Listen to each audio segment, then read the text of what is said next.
Uh, so lovely to see you again.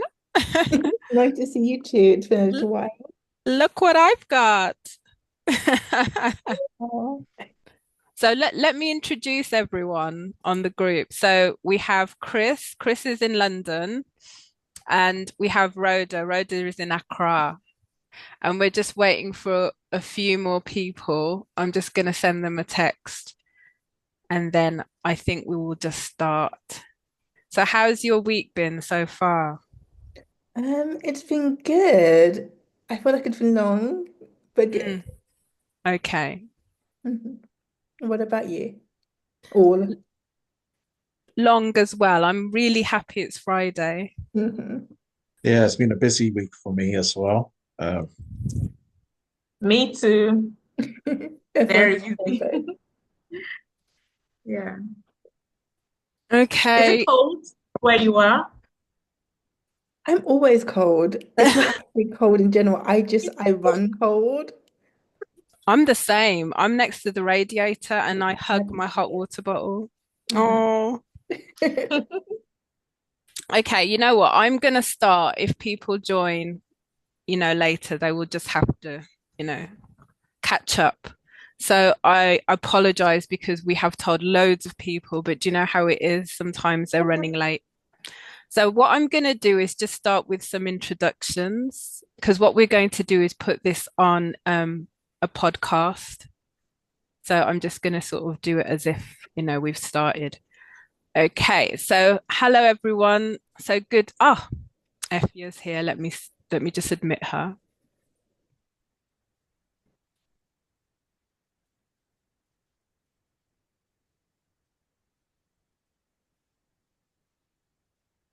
Hi, Effia. Hi. Hi. How are Hi, you? everyone. I'm all right. Long I'm week. okay. So Crystal's in the house. Can you see her? I can. Hi, Crystal. Hi, how are you doing? Yeah, not too bad, thanks. How's everyone? How are you?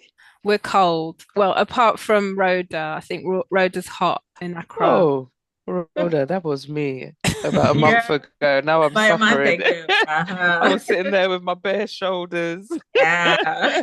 and now I'm like this. I know, it's terrible. Sorry. Oh, what's his name or her name? Oh, it's Mocha, his name. Oh, Mocha. All right. Nice to Cute. meet you, Mocha. Um, cute. Okay. Okay, so we're gonna start. And if anyone else joins, they'll just have to catch up, basically.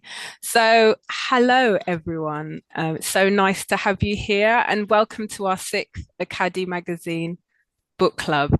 So as you know, we've been reading books by Ghanaian authors, and so far we've read Rootless, that was actually our first book. Every Smile You Fake by Dr. Dorothy Koomson. Anansi's Gold, The Man Who Swindled the World by Yepoka Yeebo. Black Gold of the Sun by Echo. The Beautiful Ones Are Not Yet Born by Aikwe Ama. And my name is Abna Sewa, editor of Academy Magazine, which is a culture publication that spotlights Ghanaians in the motherland and the diaspora. And the aim is to preserve and amplify our cultures and histories and also show how we are shaping contemporary global cultures. So if you've been with us from day dot, then you'll know that we launched this book club with Rootless by Krystle Zara Appiah. And I'm excited to say that she's in the house with us right now. So thank you so much for joining us, Krystle. And special thanks also to Susanna at HarperCollins for facilitating this interview. Hi, Kwame. Yeah, Now, hi. hi. So Kwame's in Accra at the moment, I think.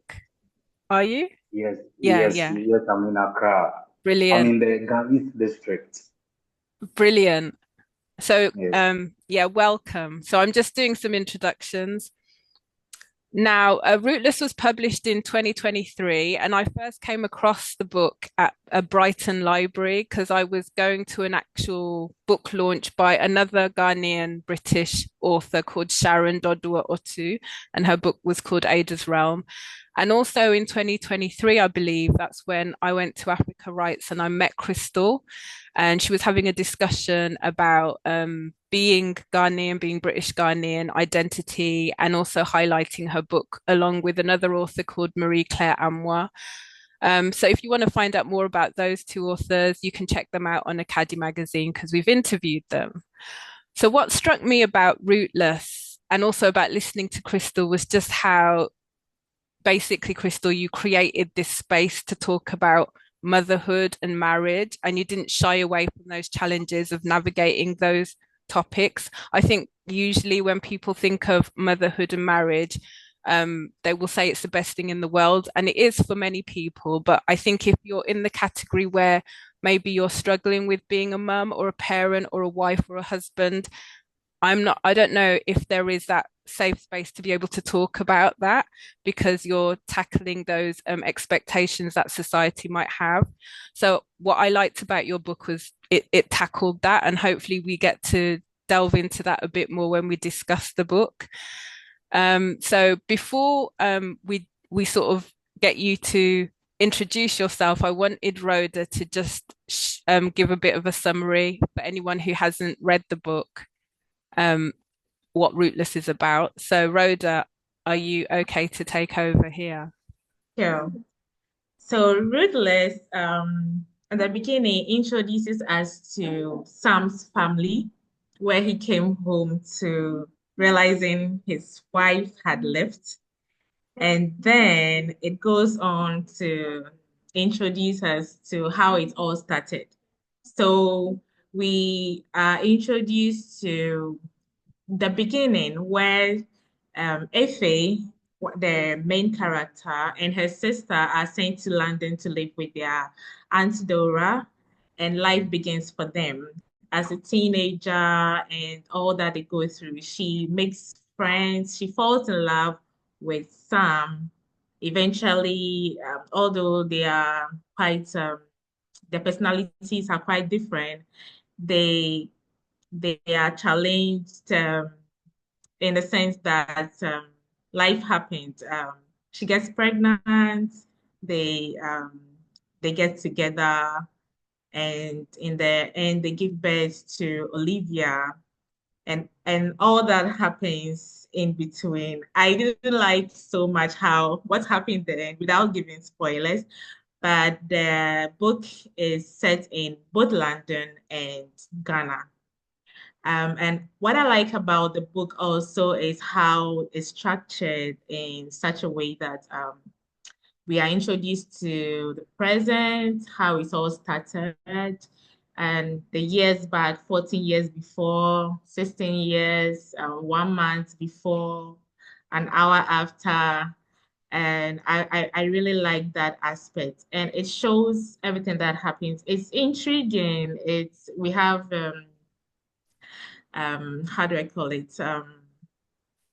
I mean, it's exciting. Yeah, the book is an exciting one where it takes you back to how you used to feel about being in love as a teenager. I think the book is a YA book as well as an adult book. It has everything in it. So, in a summary, that's what Rootless is about. Yeah. Thank you so much. Thank you. So I'm going to get Krystle to introduce herself, but I'm just going to share 5 fun facts that I found out. So the first one is, this is what I've learned, so hopefully it's all correct. Krystle has experience working in children's publishing and worked at a place called The Novelry, which is a fiction writing school with best-selling authors and publishing editors. You have a degree in literature and creative writing from the University of Kent. You were one of 40 writers selected for the London Library's Emerging Writers Programme. Rootless took you about 2 years to write, and last year you were awarded the NAACP Image Award for the novel in the category of Outstanding Literary Work, and flew to Los Angeles to receive the award. So those are the facts that I found about you. Now over to you, Krystle. Thank you, and thank you for introducing me and having me. They were they were all good facts. Yeah. Yeah, so I'm Krystle Zara Appiah. I'm a British-Ghanaian author based in London, and Rootless was my first novel. It did take about 2 years, give or take, with some long breaks in between, to write.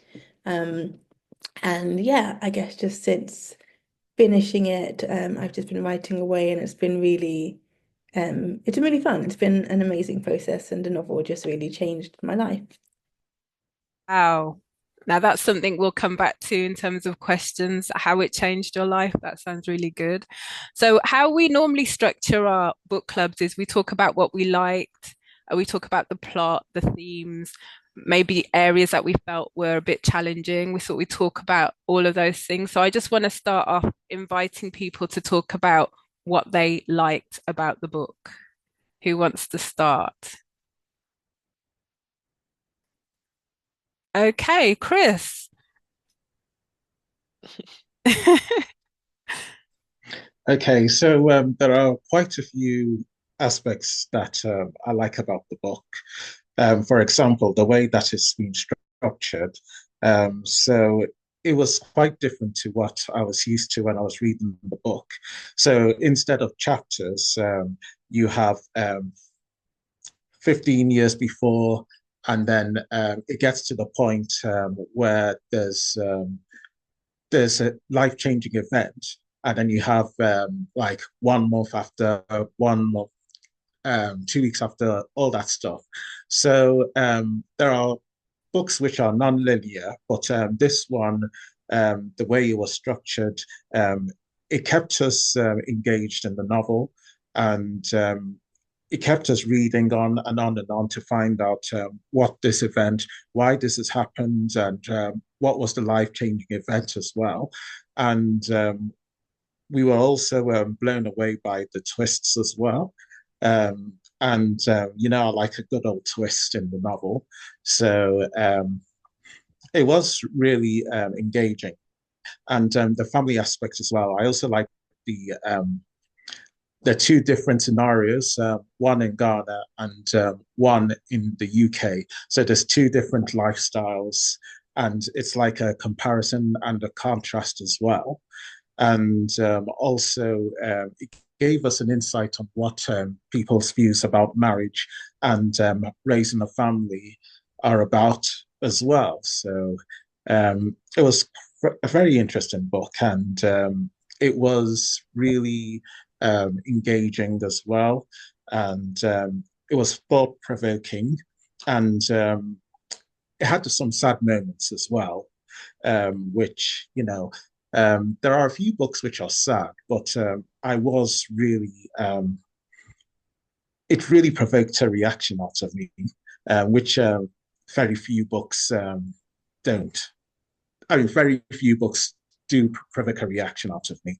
And I do admire books which provoke reactions out of me, because it gets you to think, and it makes you root for the characters, or it makes you think, oh, what have they done? Why did they do this? Maybe they should have done something different. So, yeah. Lots of really good points there, Chris. And that's what Rhoda, you mentioned about the way that the chapters are structured. I don't know if anyone else has a point about that, the way that you structured the chapters, and it would be really good to find out from you, Krystle, why you did it like that. Yeah.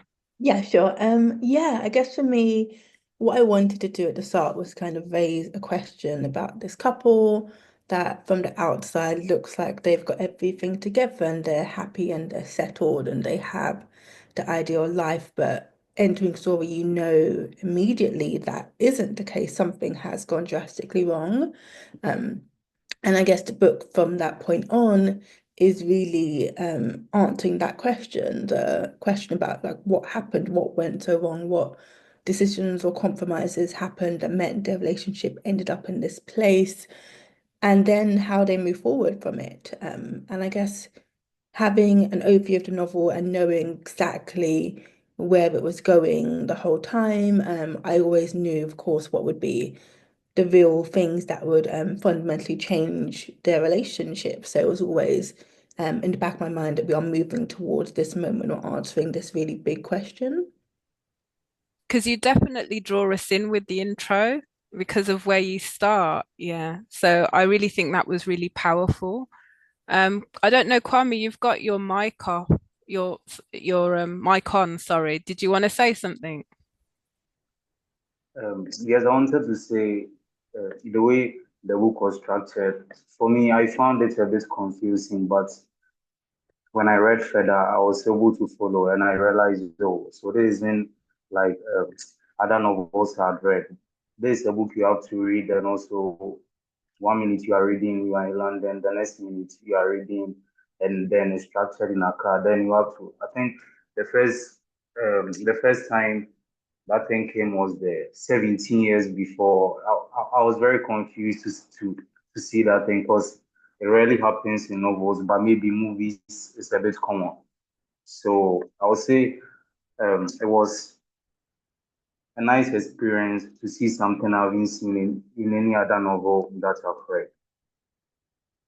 I feel like it's becoming more common where you have this sort of movement in time. I've started to read books that are more like that, maybe compared to what I used to read many years ago. And I don't know if that is a trend that we're seeing. That's the first thing. Again, if anyone wants to interject, Krystle, if you've got anything, because you work in publishing, maybe you see more than we do. I guess my only comment on that would be, yeah, I guess writing something that does connect and grab someone's attention. And essentially your whole novel should be answering a question or leading towards something. And I guess if you're not kind of positioning that up front or giving readers an idea of what that might be or what goal we're moving towards or a question we're answering, it can feel a little aimless at points. I think if it is coming in more, it feels like it's probably addressing that need to kind of be direct with your readers and be like, this is what this book's going to be exploring, essentially. Okay. FBI, is there anything you wanted to add just on what you liked about the book? Yeah, so I liked, I think, two main things or two main categories that it falls into. I like the fact that it was unafraid to tackle these big issues because I think, especially within our culture, some of these things are not necessarily addressed. Like you were saying at the beginning, Abna, that there's almost a kind of shared idea about certain things in life and society, like marriage and kids. So I know this may not sound great, but to me, it was refreshing to see it approached from a different perspective because I think the conversation needs to be had because I feel that people can maybe relate to those themes and topics, but there's no space in which to voice it. So I like the fact that through the book, you address these things head on. And then another thing that I like with lots of different books, but I think your book did very well. I almost like to trying to get into the psyche of the characters. So I can't describe that, but I just feel in the way in which it's written, there is the opportunity to really understand maybe what's going through their minds, what their experiences are, how they're feeling. And I really like when you can connect with the characters in that way. And I think that was done really well in the book with the various characters. And interestingly enough, I read the book when I was in Ghana because although I've based in London, live in London, grew up in London, I wanted to read it in a slightly different context to see what difference it will make in terms of some of the issues or being able to relate to some of the different things. So I quite liked that experience as well. So what was the experience of reading it in Ghana then? And how do you think that was different to reading it here? Um, I think in terms of how people's imagination works, this will happen regardless of where you are. But I think, so for example, let's say I read a chapter and then the next day I was in the market or the next day I was speaking to different people. If I can visualize or imagine, okay, this is coming to life in some way through seeing it in real time, I think that helps. So I feel for me personally, the Ghana bit came to life a bit more because I was there whilst I was reading it, if that makes sense. That is really interesting. I don't know if other people have done that, where you read in a different place and what impact that has on the book, especially since there is a lot of Ghana in the book. There's a lot of references. We have the marriage, for example, etc. So, Krystle, I mean, I feel like you didn't have to do too much research for that because I'm sure you go to Ghana all the time.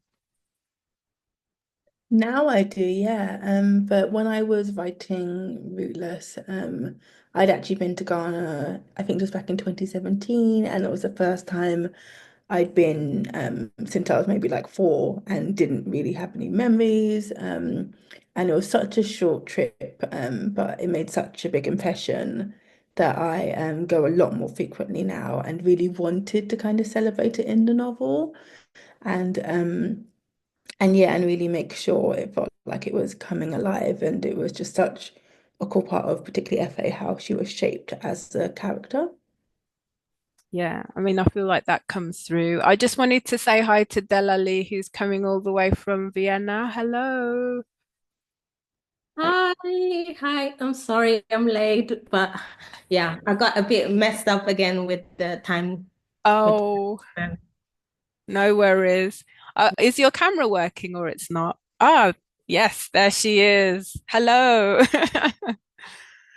Hello everyone. So yeah, we're asking what you liked. So is there anything you wanted to add? I mean, a lot of things have been covered already where I was like, okay, I need to ask that. But I would like to ask a different question. Like now that we know how the book ends, Krystle, how would you now, if you would have a conversation with Efe, what would you talk to, what would you ask her? How would you start a conversation? Oh, like, yeah. How would it continue, like you two? How, Yeah, when is this conversation happening? Is she like young in this? Is she an adult? it would be interesting both, like when she was younger, Mhm. living with her aunt and spending time with her ex-boyfriend, and also now at the end, where she's living her husband and her child. Like, Mm. but I'd be more interested at the end. Like, what would you ask her now? Sure. If I was speaking to Efe as an adult, um, that's really interesting. I don't know if I've ever been asked this. I think I'd probably ask her about, yeah, how's she doing? Yeah, how life is going, how family things are going, if she's happy. Um, Mm. yeah, what decisions she's making to make sure she can be, where she's learned to speak up and find her voice and forge her own path, really making sure she is able to stand firm in that and take that into her future as well, and to really hope that she is becoming someone who is really resolute in what she thinks and really stands her ground. And I guess if I'm speaking to her when she's younger, it would be just questions about how she's settling in and coping and yeah, really encouraging her to not put too much pressure on herself, and to yeah, really start to kind of do the work in forging her own identity and discovering things that she enjoys and to make decisions for herself and to really yeah, start being true to her voice and her desires. Oh, nice. But yeah, nice. Thank you for the answer.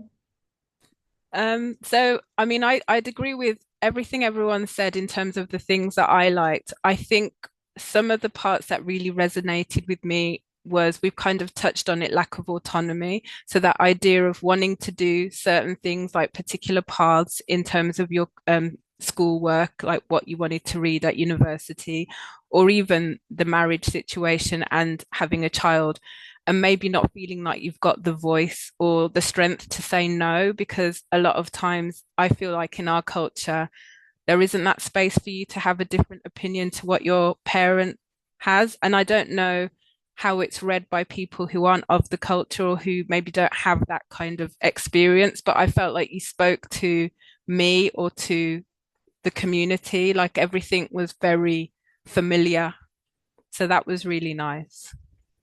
Thank you. That's great to hear. And I think I was really careful in terms of how I portrayed family and the different opinions and expectations that were on Sam and Efe, because I didn't want it to come from a place of um, bad intentions. Because I think the same in life and in so many strong-willed, mostly women, but people I know, um, yeah, that like they have a strong idea of what they want your life to look like or want like certain choices or decisions. And it's not normally from a bad place at all. It's normally from whatever made them happy or having a certain vision for you or thinking X will mean security. And I feel like I really was trying to be careful in terms of representing, yes, strong opinions and strong expectations, but not from like a malicious place. Yeah. Although I do feel like her mum, oh gosh, that was really difficult. Efe's mum and Sewa's mum, she was really strong-willed, and I found it really difficult how she stopped talking to her towards the end, and then what eventually happens. So I don't know. I think who mentioned that they were a bit about the ending? I mean, I personally was surprised and a bit sad because I didn't want that ending. I don't know how other people felt, and it would be interesting just to find out from you why you decided to go down that route. Do you want me to chime in first? Yes, unless, yeah. Yeah, so the ending for the book never changed. It was always that type of ending. It looked different, the circumstances were different at points, but it was always a question about yeah, how this relationship moves past this like this breaking point, this um betrayal, this difficulty. Um and I think for me it fundamentally comes down to the fact as much as I adore Sam and Efe and see them, sorry, Mocha, Maka wants to chime in. yeah, and see them keep choosing each other. There's just no way to compromise and have half a family if their relationship continues decades down the line. Someone's going to be unhappy. There's no way you can yeah, only have half a relationship or half a family. And they're just ultimately they're people who want very different things. And that is okay. Like you can love each other like and want it to work, but it doesn't necessarily mean it's enough. It doesn't necessarily mean that you are going in the same direction. And really kind of teasing out what made sense for them. Hmm. I don't know if anyone else wanted to just comment on that last part in response to what Krystle said. Like, do you feel like it responds to how you felt or sort of explains it? I read it some time ago and I can't remember the specifics. I remember having a bit of a kind of like immediate reaction to the end, not because it was sad or upsetting, but I think there was something within me that either was unsure or thought it could have gone from a different. I can't quite put my finger on it, but I just remember having, I wouldn't say it was a visceral reaction, but having some kind of reaction to the ending and kind of thinking, oh, I was expecting it to be this or expecting it to be that. So I know it's not very specific, apologies, but and I'm not saying that necessarily as a bad thing, because I think, like Chris was saying, it's nice when a book makes you think and evokes some kind of reaction as well. But I do remember thinking, oh, not sure about this for whatever reason it was at the time. Anyone else? No. I think, in a sense, when I was reading the book, I sort of expected, I might have expected that to happen towards the end, because the way the book was going, um, the way the events were taking place, um, I was sort of expecting it to happen, but I didn't want it to happen, because I was rooting for the characters. And the way the story was going and the way the events happened, um, it made me root for the characters.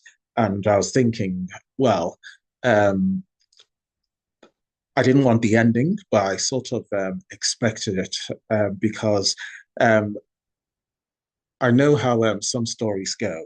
Um, and sometimes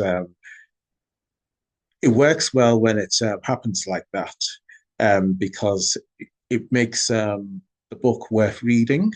But then at the same time, you don't want it to happen. But maybe it's better if it happens because um, it's it makes the whole story better, and you know that's what I think. I think also just to add on to that, I felt like Efe's life from beginning, she was having to navigate other people's expectations of her. And I felt that she really comes into her own when she goes back to Ghana, almost like, when she first was in Ghana and was told that she was leaving, I think part of her didn't want to go. She returns back and it's to that, seems to be like this place of safety and sanctuary. And then she sort of gets to flourish, doing her art. And then you get that crescendo where she's going to have her art gallery. And maybe like when I reflect on what you've just said, Krystle, maybe that's the point at which she is completely free. Unfortunately, we lose her, but maybe she's at her freest in that space of not being on this earth. I don't know. That's kind of what I've been thinking. Yeah, I'd agree with that, and I'd say she's finally found a way, particularly through her art, to really to share what's going on, to be truthful, to be honest and open, to not hold back. And she's really kind of had space away to be a person outside of being a parent and a wife. Another thing that I thought was really clever that you did was, Sam's mother, that it was almost like a repeat, not completely, but I almost thought, Sam, can't you see? This is like the blueprint. Don't make the same mistake. But, obviously things happen and, although he's able to reconcile with his mother, it doesn't save Efe. I don't know if anyone else wanted to explore that. Everyone's really quiet. Come on, people. Rhoda. Okay, I'm okay. I think we hear of tragedy happening around us all the time. And I feel like tragic endings always have beautiful stories, like in the beginning. So um I know this book ended in a comfortable space, but notwithstanding the fact that we lost Efe, I think that it is like reality. This happens. Like we hear of tragedy happening all the time, but then they had lives. There were excitement at the beginnings and all the ups and downs they went through. And sometimes you feel like things are going to get better, but things don't turn out the way it turns. So I feel like this is very practical and might be relatable to some people. So yeah, although it's like the reality, sometimes we don't want it to happen. And that's how I felt reading. I knew, yeah, it's practical, but I didn't want it to happen that way. But I was so somehow okay with the ending, how it, yeah. And do you reckon that there's an opening, I mean, for us to see what happens to Sam afterwards, or is that the end of the book? Is that a question for me? I guess so. Like life continues. Like we see a small snapshot of what they're doing later. Um, and also what Sam's life looks like when Efe is in Ghana. So we do see a lot of that. But I'm not currently writing about Sam, but I guess in a way on the page, or in everyone's imaginations, he is still out there carrying on. And yeah. Mm-hmm. There was another thing I was going to touch on.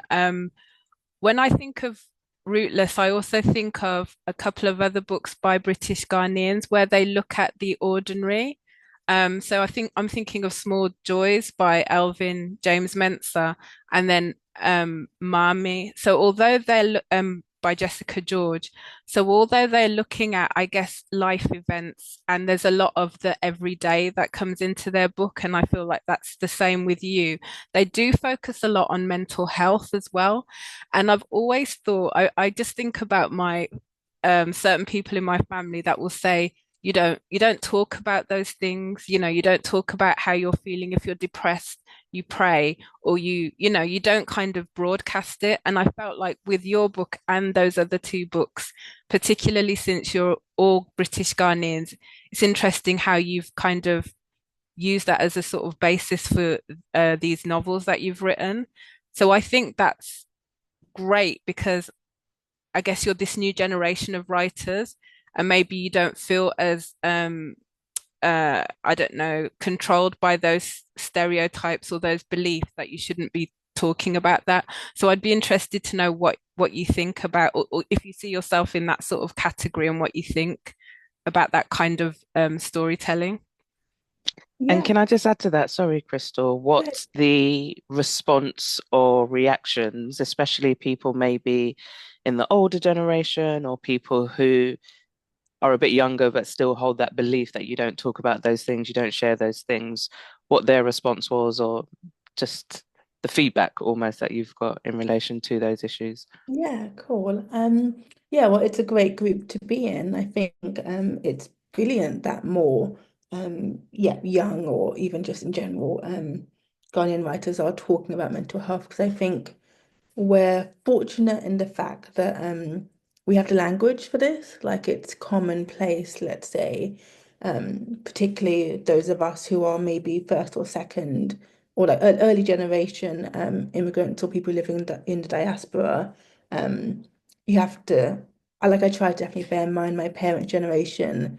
They were just trying to survive in a new environment, a new country, with far less conveniences than we have now. Um, and there isn't always space or time or even the language to articulate when you're struggling, or when you're unwell, or when your mental health isn't in the best place. And I think we are very fortunate now that as attitudes have shifted, as perspectives have shifted, that we do have space to talk about it. And I think we are in a place where we are really as well teaching that to the old generation. I don't know about everyone's individual family circumstances, but I definitely see in my family that there is much more room for this conversation than there would have been a decade ago or 2 decades ago. And I feel like yeah, in general, as a culture, things have changed and there is more space, and that we are also just articulating things more, and yeah, doing what we can. It shouldn't just be down to praying or not talking about things, or things just not being said or done like that here. And I think we are moving away from that, which is great and welcomed, and is the only way things can get better if we're actually addressing them. So I'm not sure to answer your question. I think you had another bit about responses or reactions to the book. Yeah. Yeah, I think for the most part it's been positive. Like lots of people have really liked and appreciated it. And in general, talking about topics we don't necessarily cover much, or as a society tend to push a certain narrative. So I think in general responses have been on the whole really positive, and I'm hoping, and what I've seen a little bit is that it's giving people more permission to talk about these topics, and yeah, and language to do certain things or to connect with experiences that happened in the novel. I think definitely there have been some people been like, oh, actually, this really reminds me of that thing that happened to me, or this feels similar to that thing. And I think just being able to provide something that feels like it speaks to people's experiences has been brilliant. So it's great that people have also seen themselves in in these characters and in their journey. Have you noticed a difference in Ghana, how people have responded to it? Not necessarily. Like I haven't, at least no one's told me Mm. being overly overly different to what I've just said. For the most part, it's been pretty positive or some kind of connection points. I haven't heard anyone be majorly put off or be like, oh, this isn't or react badly in any way. So that's all I necessarily have to draw from. Mm. It's interesting. I don't know if you've noticed that there was a news report on the BBC about Kenyan women choosing sterilization over motherhood. So I think it was a little bit of a survey, and these women were talking about it. And I just noticed in the comments somebody said that's really selfish of these particular women to decide not to have children. And I thought that was interesting because I think somebody had also reviewed your book and talked about how it was almost like, what's the word? It was inbuilt in women to know what to do when they have a baby. That was the perception. So it was difficult for that person to understand when Efe leaves live on the tube, and like we see it played out. It wasn't on purpose. You know, when you fall asleep and you just jump up, we've all done it on the tube. And then she comes off and then she's trying to get back on the tube. But it was interesting how that person just felt like there's this innate maternal instinct that happens when you're pregnant or when you have a baby. So why wouldn't a woman want to have a baby? And I know you talked about that at Africa Rights, so that's why I bring it up. Yeah, that's so fascinating actually to hear that, because I think the problems I instinctively hear in that is, okay, so what about the people who have kids and don't connect or struggle, or it feels like it's automatically going to be shaming them or saying there's something wrong with them, or and it feels so unnecessary. And I think we really forget that so much of this is taught right from when you're like a kid, and even like even in terms of how boys and girls are raised differently and what you're taught to focus on, how you're kind of taught to care about other people or consider other people, where it's not the same, particularly in African households, but in general. Like and it's really interesting that someone would have that opinion.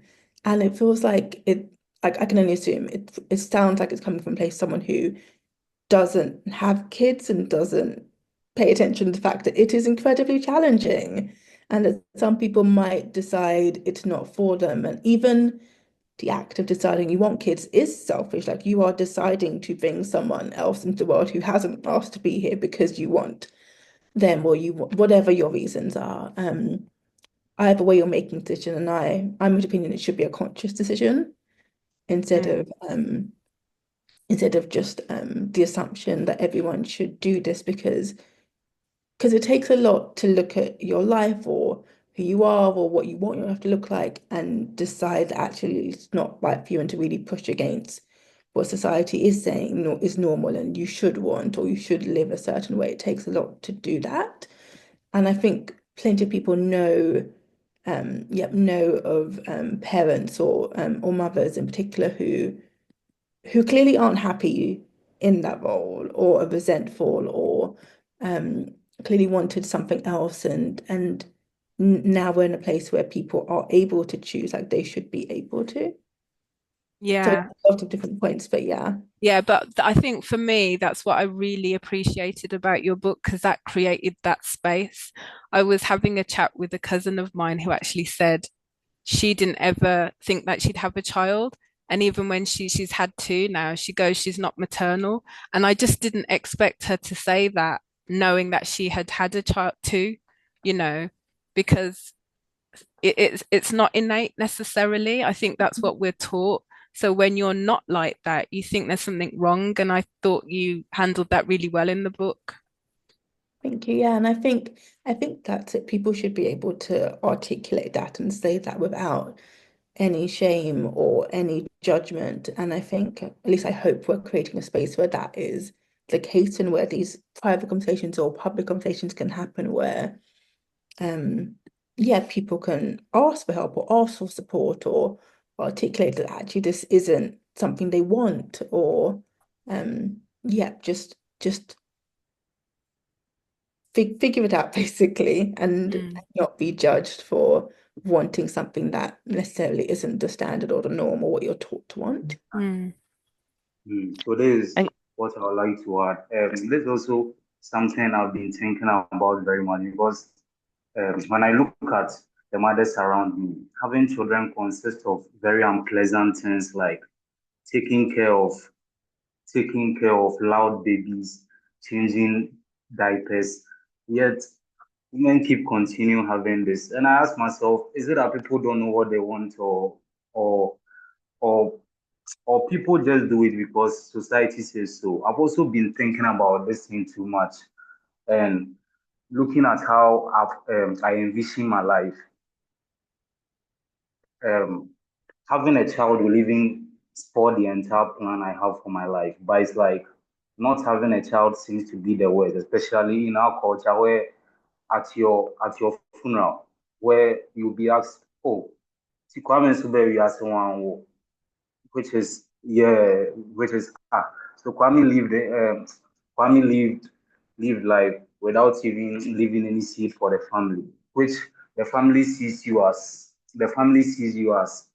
in less achieving or something. So the book really sparked that conversation and like it's made me felt maybe I'm not the one in this thing. I'm not the only one having difficulties in selecting whether or not to produce a seed or whether or not to just do what I to just do what will be best for my life by not having any kids.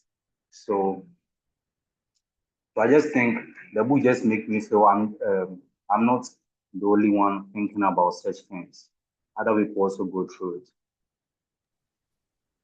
That's really profound. Did you want to respond, Krystle? Sorry. The only thing I was gonna say was about like I think the talk about the funeral, like the idea of what you're leaving behind. I think there's more than one way to have a legacy and have success. And I think culturally we come from a place, so many of us of it being you sacrifice and you pour into the next generation and you give up so the next can flourish and you and really set them up well.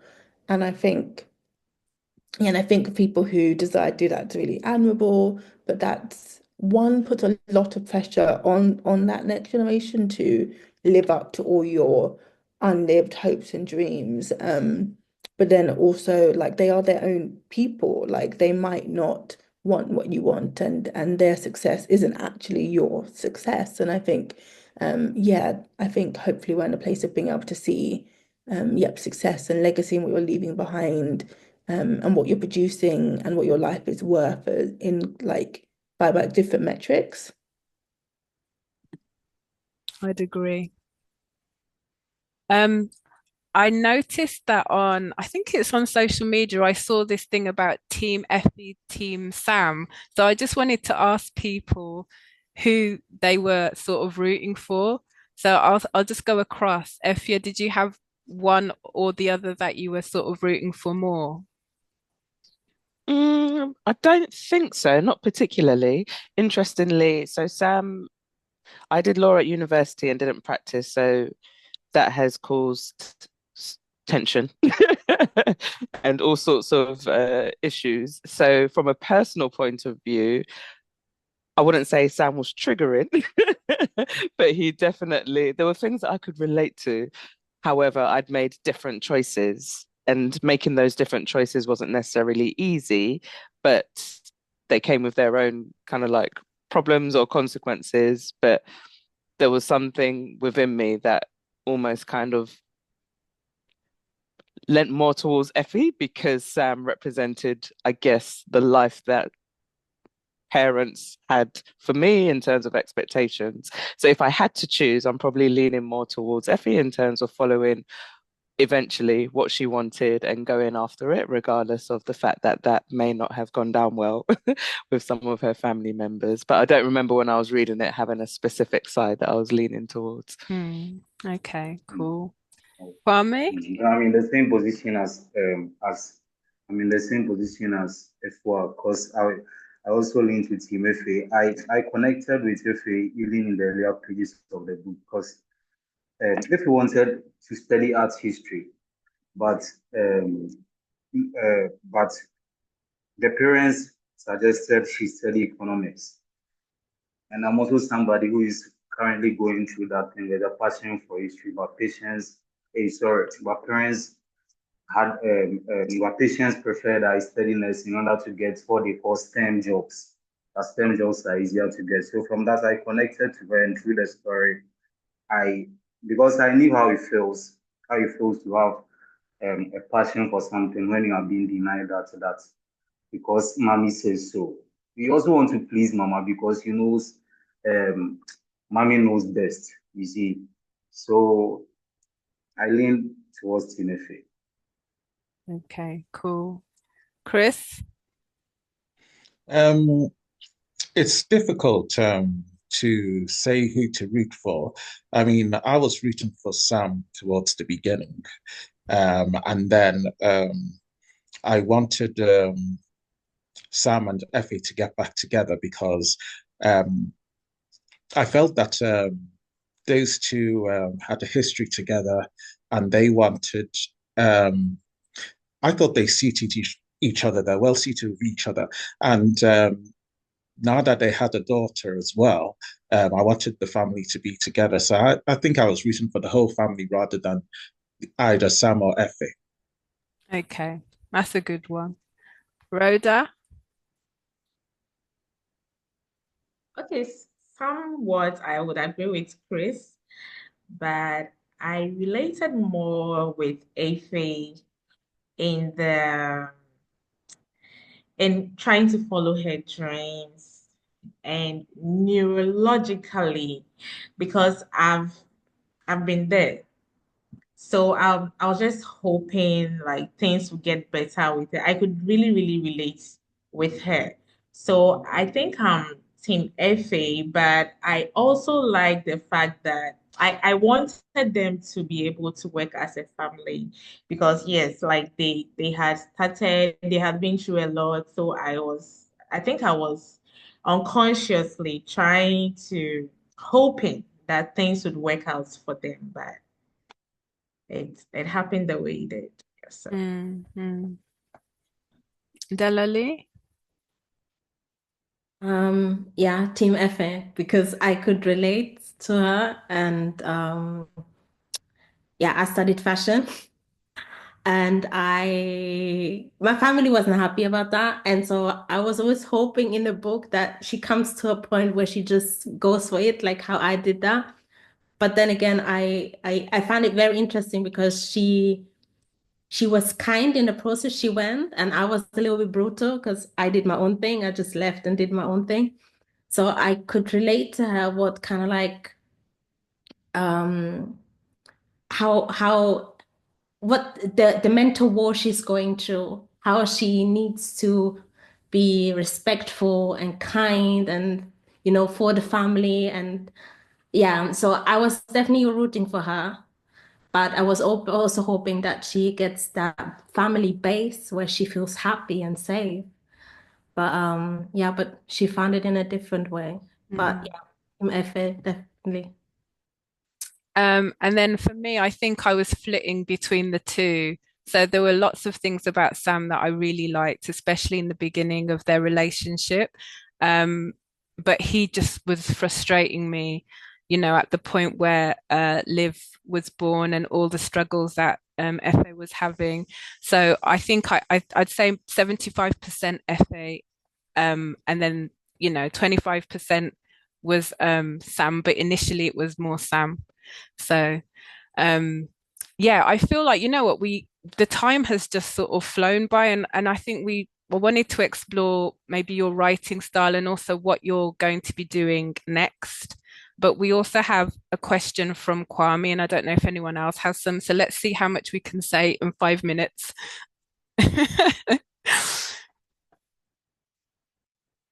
So Krystle, about your writing style with this, you talked about it taking about 2 years. So how were you doing that? Because I know some people that are really strict with their time, so they write, within certain hours. Yeah, sure. So for me, it actually started off as a novel. I wrote for NaNoWriMo, if you know what that is. It's National Novel Writing Month every November. So the goal is to write 50,000 words in a month. So I did that for Rootless. And then wrote up to 80K over the next few months, and then edited it down quite drastically to maybe, I think I cut maybe 60K of that initial draft and did that a few times, took long 6-month breaks, but something in the novel kept kind of calling back to me. So yeah, it was a process of just kind of returning to it, giving it some space, letting my brain figure out plot things in the background when I wasn't writing. I tended to do mornings when I was working full time. I'd get up early and write for work. And then when I knew I'd leave my job, it kind of took over life a lot more. And I did a big chunk of it during the first lockdown. But yeah, it just took a couple of years of chipping away and leaving it and coming back to it. Yeah. Well, the resolve to keep going, how did you, sort of keep that drive alive? A few reasons. By the time I know I wanted to leave my job, I was like, okay, this book, but like it needs to work now. I need to figure out how I'm going to do this. But also being in publishing, being a big reader in general, I knew there was something there. Like I knew there was something I was tapping into and story that I wanted to tell. It was just working out the best way to do that. For the longest time, it was just Efe's story. And by the time my agent got involved, she was very much like, what's going on with Sam? Like, what's his side of the story, basically? And it became a lot more about their relationship and their marriage. And it wasn't just one person struggling, it was seeing the whole thing unfold. So yeah. And I know that you were in children's publishing. So do you see a children's book coming at some point out of Well, you?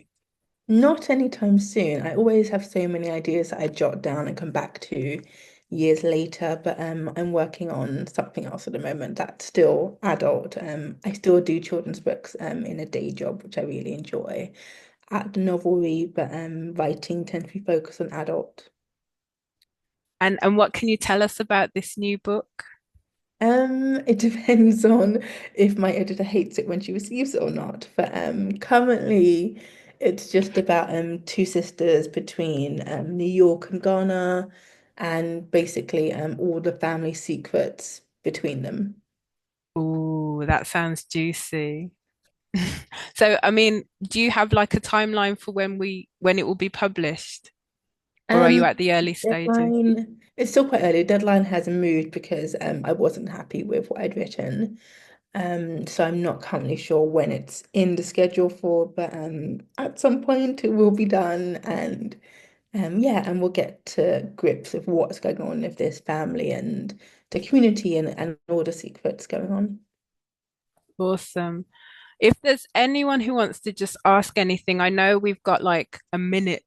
So I'm going to quickly, I've got Kwame's question, but oh, Kwame, did you want to ask your question directly? You're on mute. You're still on mute. All right. I wanted to ask if the author has had personal experiences in selecting a course for university where maybe she wanted to do what her heart desired, but her parents, maybe her parents or maybe caretakers wanted her to do something else. Because throughout the book, you see a certain emphasis on university program selection, where at a point, at a point, Mame told the pastor about Efe's course, which was art history, and the pastor's feedback was, "Oh, engineering is good, though, yeah, in that place." And also, Sewa also wanted to study textiles, but I admired Sewa's bravery because Sewa could just look into her mom and then tell her this is what I enjoy. I enjoy study sewing and cutting fabric.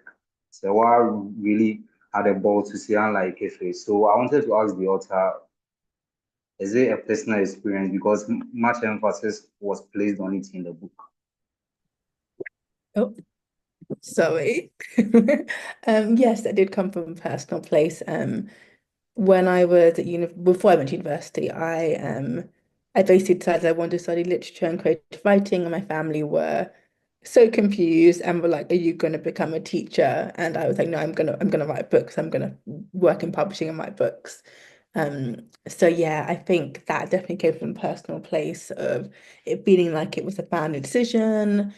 Even though you are the one studying and you are the individual, and essentially you're going to have to live this life. So that definitely came from a personal place of deciding quite bluntly to do what I wanted to do and feeling like it was worth taking the risk and the investment in what I wanted my life to look like. I'm going to just read Kwame's other question if no one else has got one. So it's this is to do with the proverb at the beginning of the book. Marriage is like a groundnut. You have to crack it to see what's inside. These sayings, when I read it, my instincts and thoughts told me it's true, and it explained itself. Such nice words of wisdom. What's the author's thought on the wisdom contained in our proverbs? And for us upcoming writers, what advice do you have for lacing our writing with African proverbs? And that's from Kwame. Interesting. Yeah, I think there were a few that I stuck in the book and just came from a place when I was like it felt like it really encapsulated the societal expectation or the view or the questions that I wanted to explore.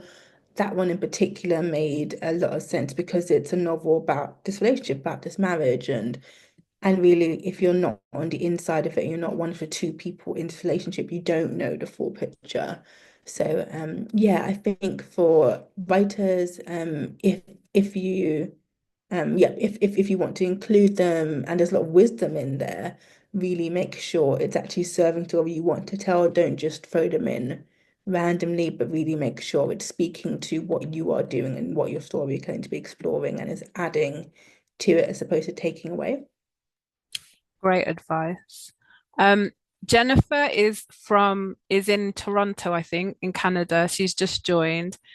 So hi, Jen. I don't know if you are there and you can put your camera on, but we're just wrapping up now. So if anyone has any last questions before we close, please speak now or forever hold your peace. I have one. Because you mentioned that with the book you're writing on, or one of the books you're writing on, were writing on, or what, yeah, that you were not happy. And as a writer, when do you know that you're not happy and you have to change something? When do you know that the story is the story? I'm just curious. No, that's fair. That's a very interesting question. I think it depends because I think realistically books can change forever. Like you could continue editing for your whole life. You could spend years over it. You could write something that is perfectly good but not story you want to tell. And I think that's the boat I found myself in, knowing that I want to be exploring what took this as a breaking point, why one is really trying to tear down the other, like what's happened to this relationship and really exploring that. And the way I was telling story meant that all these things I wanted to explore, I couldn't because I had to hold so much back and was trying to surprise the reader. So I think it's really working out because basically the same events could tell so many different stories, really working out what do I want to be saying here? What is the message I want my readers to be taking away? What's that kind of central question that's underpinning everything? And really making sure you're focusing on that. So yeah. Thank you. Jennifer! Hi. Hello, everyone. I'm so sorry I'm late. Krystle, I wanted to see you. That's why I'm here, but I'm in a different time zone. But hi, everybody. Hi. Did you have a question before we Just close? Sorry? Do you have time for one? Krystle, do you have time for one more question? I have 2 minutes. Go ahead. Oh, 2 minutes. Your background in terms of how you got into this. Have you always been a creative? Just a little bit more about you, really. I was interested in that. Oh, sure. So I have been writing probably for as long as I could read. I was actually a late reader. But my sisters and I used to make up stories when we were really young kids and had imaginary lands, and I was the only one who kind of kept it up as I got older. So always been into reading and books and writing and making up stories. But of course, as I've got older, they've really changed in what they're about and what they're exploring. Yeah, and I made a conscious effort to go to university to study literature and creative writing, and then worked in publishing, which I still do on the side, mostly because I enjoy it, and it's really nice to be in the world. It's really nice to have a day job that feeds into writing and vice versa. So yeah, I guess that's my background as a whole. Thank Thank you. you. Thank Sorry you. if you answered that before as well. Sorry about that. No, I feel like you've pulled out some other things that we didn't know. So thank you for that great question. So yeah, we're wrapping up now, and I just want you to join me in thanking Krystle and Mocha for giving us some of their time. Hopefully we have learned a lot more. I mean, I had loads of questions, and I feel like you've covered a lot of them. So it's really great to actually speak directly to the author and have that connection. I think it's great that this book exists, and I really think that it will help lots of people. It's one of those things that I think the older generation, like I'd love for my mum to read it, that kind of thing, because it will give them another perspective. So thank you guys for coming. You always come, and I'm so happy. Like we've been doing this since September, and yours was the first book, Krystle, that we read in September. So it's beautiful to have you here. And as you know, the next book that we'll be reading will be on the 15th of March, and it's Accra Noir.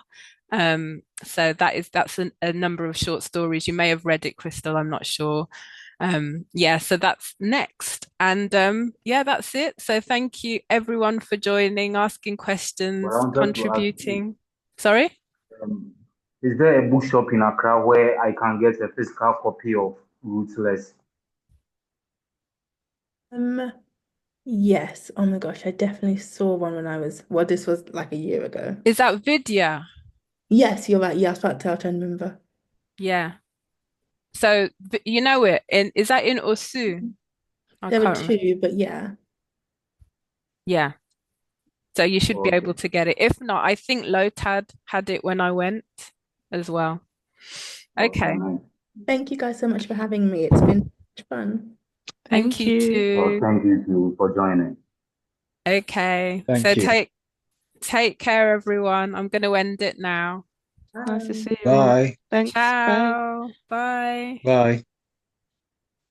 Okay, guys. I'm closing it.